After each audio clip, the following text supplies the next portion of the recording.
کہ ابھی محرم کا مہینہ آ رہا ہے اور بہت سے عشاق محرم کے مہینے میں تعزیہ نکالتے ہیں، اور کچھ ایسا بھی ہے کہ وہ ایسا طریقہ بھی اپناتے ہیں جو اہل سنت و جماعت میں نہیں ہے، اور اس پر بہت اختلاف ہوتا ہے۔ سمجھیے کہ محرم سے شروع، اب محرم جب سے چلے گا 10 دن، صرف تعزیہ داری، صرف تعزیے پر اختلاف، صرف تعزیے کے خلاف فتوے، صرف یہی پورا 10 دن چلے گا۔ کوئی امام حسین کو یاد نہیں کرتا، کوئی ان کی محفلوں کا انعقاد نہیں کرتا، کوئی ان کی مجلسوں کو نہیں کرتا، اور جو امام علی مقام کو یاد کرتے ہیں اور یاد کرنے کا طریقہ ایک تعزیہ داری ہے، اس پر آپ کیا کہیں گے کہ لوگوں کا کیا رویہ ہونا چاہیے اور تعزیہ داری کس طریقے سے نکالی جانی چاہیے؟ ٹھیک ہے، میں نے اس مسئلے میں جب کافی سنجیدگی سے بھی گفتگو ہوئی، بہت سے لوگ، ایسا نہیں کہ سارے لوگ جذباتی ہیں، بہت سنجیدگی سے بھی گفتگو، میں نے یہ کہا کہ بھئی آپ حرام حرام کہہ رہے ہیں تو فاضل بریلوی کو آپ مانتے ہیں، ٹھیک ہے، اور مسلک کا بھی نعرہ لگاتے ہیں آپ، تو یہ بتائیے کیا فاضل بریلوی نے اس کو مطلق کہا ہے؟ جی، بنانے سے مطلقاً حرام کا بنانے سے روکا ہے؟ نہیں۔ اس میں جو یہ خرابیاں پیدا ہو گئی ہیں، اس میں عورتوں کا اختلاط ہوتا ہے، اور وہاں وہی سامنے رکھ کے جو ہے نیاز رکھ کے جو ہے فاتحہ دیتے ہیں، ٹھیک، اور کیا ہے پرابلم کا ڈھول بجتا ہے، اور کیا پرابلم ہے، پھر اس میں شرابی کبابی جواری گھس جاتے ہیں، اور کیا پرابلم ہے؟ میں نے کہا پرابلم سن لوں، ٹھیک ہے، جی، انہوں نے اتنی پرابلم، بہت سی پرابلم ہے، ہم نے کہا یہ بتائیے اس سے اصلاح کی جائے گی؟ جی، جو خرابیاں ہیں اسے روکنا یہ ضروری آپ کی ذمہ داری ہے، یا اس چیز کو بند کر دینا آپ کی ذمہ داری؟ جی، ٹھیک ہے، آپ نے پہلے فیصلہ یہ کیا کہ اس کو بند کر دو تو یہ ساری خرابیاں بند ہو جائیں گی، ٹھیک ہے، جی، آپ نے ایک فیصلہ کر لیا اور لگے آپ اختلاف کرنے۔ آپ اتنے سالوں سے اختلاف کر رہے ہو، محرم سے پہلے ہی آپ لوگ جو پھانٹ وانٹ باندھ کے ایک دم پوری تیاری کر لیتے ہو، اور جیسے ہی شروع ہوتا اس سے پہلے ہی ویڈیو آنے لگی حرام حرام حرام حرام حرام، ایک سر میں آپ نے بولا، کتنے سال، 10 سال 15 سال سے آپ بول رہے، ٹھیک ہے، ختم نہیں ہوا نا؟ وہ خرابیاں جو آپ کہتے ہو وہ ختم ہو گئی آپ کے اس سے، یا تعزیہ داری رک گئی؟ نہیں رکی، نہ آپ کو خرابیاں ختم کر سکے۔ اب ایک بار میری بات مان لیجیے، آپ خود کھڑے ہوئیے، جہاں بن رہا ہے وہاں خود کھڑے ہو کے بنوائیے جو صحیح طریقہ ہے، جو آپ کے نزدیک صحیح ہے، کیونکہ تعزیہ بنانا فاضل بریلوی نے حرام کہا ہے، ٹھیک ہے، جب بنانا حرام نہیں کہا تو اب آپ اپنے شرعی انداز میں بنوائیے نا، جسے آپ صحیح طریقہ سمجھیں، اسی انداز میں بنوائیے اور اسی انداز میں رکھوائیے، اور اسی انداز میں وہاں سب کچھ وہ کریے جو شریعت کے دائرے میں، خود کھڑے رہیے، وہاں کوئی غیر شرعی کام نہ ہو پاوے۔ تو میں سمجھتا ہوں کہ جہاں جہاں تعزیہ داری ہے جو لوگ بھی کر رہے ہیں تو کم سے کم وہاں یہ کرنے کے لیے آپ تیار کیوں نہیں؟ خالی یہی کریں گے حرام حرام حرام کریں۔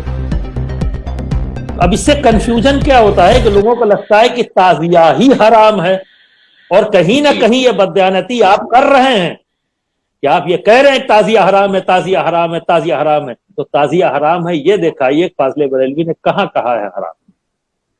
آپ خود بددیانتی سے کام کرتے ہیں، یہ بددیانتی چھوڑیے، تعزیہ حرام نہیں ہے، وہاں آپ خود کہتے ہیں کہ وہاں جو کام غلط ہو رہا ہے وہ حرام کام ہو رہے ہیں، اسے جائیے روکیے، یہ آپ کی ذمہ داری ہے، ایک عالم کی، ہر عالم کی ذمہ داری، میری ہے، آپ کی ہے، سبھی کی ہے، اس کو صحیح کر دیجیے، صحیح کر دیے بہتر ہو جائے گا۔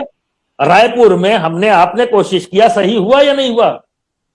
جی، بالکل، بہت اچھے طریقے سے ہوا، اور کسی مفتی یا کسی عالم کو بولنے کا موقع ہی نہیں ملا۔ تو جلوس حسینی نکلا یا نہیں نکلا؟ جی، سرکار امام علی مقام کے روزے کا نقشہ ہے، وہ جلوس کی شکل میں، اور صاحب جو ہے منقبت پڑھتے ہوئے لے کے آئے، اور ایک اچھا لمبا ایریا ہم نے کیا، کون سی وہاں خرابیاں آئی؟ کوئی ایک چیز بتا دے کہ یہ چیز وہاں غیر شرعی تھی؟ جی، تو آپ یہ کیوں نہیں کر رہے ہیں؟ پازیٹو پہلو، ایک نیگیٹو پہلو لے کر آپ کیوں، آخر اتنے شدت کیوں ہے؟ جی، تو میں بہت جو حقائق ہیں سامنے، جیسے ابھی میں نے ایک بار کہا نا کہ صحابی رسول کی شان میں گستاخی لکھی جائے، نہیں بولا جائے گا، اگر کوئی بول دے تو کہا جائے گا رافضی ہے، صاحب ایک تنظیم کے خلاف بول رہے ہیں، اتنا بڑھیا بڑھیا کام کر رہی ہے، تو مجھے کام سے انکار نہیں ہے بھائی، جو غلط کیا ہے وہ بولا ہوں، اس کی اصلاح کر لیں. اصلاح کرنے میں کیا پرابلم ہے؟ صحیح. بولا اسی لیے ہے کہ اصلاح کرنا، مجھے کوئی ضد ہے تو نہیں. آپ نے اصلاح کیسے بول دیا؟ ان کو اصلاح کی ضرورت ہی نہیں، وہ اصلاح سے اوپر ہو چکے ہیں. جی. مخدوم المشائخ حضور سرکار کلام کا کیا پھر بھی طریقہ لوگ ہے؟ رجوع تو کر لیا ہے. مخدوم المشائخ جی مخدوم المشائخ حضور سرکار کلام علیہ رحمہ کا کیا طریقہ تھا؟ کیونکہ کچوچا شریف میں بھی تعزیہ نکلتی ہے، یہ تو ہم نے بھی دیکھا ہے، لیکن سرکار کلام کی کیا عادت کریمہ تھی جب تعزیہ گزرتی تھی؟ مخدوم المشائخ کسی بابا کا نام نہیں ہے. جی. مخدوم المشائخ کے استاد گرامی صدر الافاظ المان نعیم الدین صاحب علیہ رحمت الرضوان ہیں. بے شک. اور ان کے بہت ہی چہیتے شاگرد کا نام ہے مخدوم المشائخ. خود والد محترم ان کے سلطان الواعظین ہیں، اور ان کے دادا شبیہ غوث اعظم ہیں، اور مسند مخدوم سمنا جو اپنے وقت کے مجدد ہیں ان کی نشین ہیں سرکار کلام. خود صاحب علم ہیں، اور آپ کے سینکڑوں فتاوے جو شائع بھی ہو چکے ہیں. ایسا نہیں ہے، وہ جانتے ہیں کہ دارالفتہ کیا ہے. اور وہ ذات جن کے بعد اگر محدث بیٹھتا تھا تو زبان ان کی جو ہے بدل جایا کرتی تھی. جب سامنے علم حدیث سے ذوق رکھنے والے جب بیٹھتے تو وہاں زبان کچھ اور ہوتی. علم منطق سے ذوق رکھنے والے جب بیٹھتے تو ان کے سامنے ان کا انداز کچھ اور ہوتا تھا. اور جب مفتیان کرام ہوتے تو دارالفتہ کی زبان بولتے ہوئے نظر آتے. وہ سرکار کلام جب دروازے کے اوپر تعزیہ آتا تو ادب سے کھڑے ہوتے، اور اس وقت تک کھڑے رہتے جو حضوری تعزیہ سرکار مخدوم پاک کے آستانے سے نکلتا ہے، اور پورے کچوچے کے اندر وہ گھومتا ہوا. بازار ہے کچوچے میں، جو کوتوالی مسجد ہے وہاں پر چوک ہے، وہاں پر جلوس ختم ہوتا ہے صبح کے فجر کے وقت میں، اور پھر وہیں نماز ہوتی ہے. اور نماز کے بعد پھر سرکار امام عالی مقام کے وسیلے سے دعا ہوتی، عام دعا، سبھی کے لیے دعائیں ہوتی ہے، ملک کے لیے تمام لوگ جو حاضرین ہیں.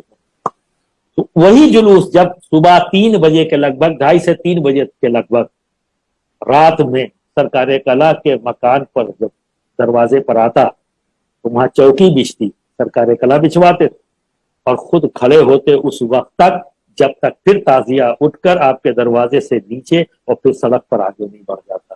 اور پھر آگے جاتا تو جو چوک ہے وہ محدث اعظم ہند کے گھر میں، اور پھر وہ گھر کس کا پڑا؟ محدث اعظم ہند کا گھر. اگلا چوک وہ ہے، وہاں رکھا جاتا. اب محدث اعظم ہند کے ذکر کروں، پوری دنیا ہندوستان نے تو محدث اعظم تسلیم کیا ہے. جی ٹھیک ہے. پھر وہاں سے اٹھ کر پھر کہاں گیا؟ جو شیخ الاسلام نے مسجد بنائی آبادی کے اندر، وہاں چوک ہے، وہاں رکھا جاتا ہے. اور پھر اس کو آگے سے سلسلہ بسلسلہ آگے کوتوالی تک پہنچتا ہے. ہم نے تو اپنی نظروں سے دیکھا ہے. اور مخدوم المشائخ سرکار کلام کسی بابا کا نام نہیں ہے، ایک جید عالم دین کا ہے.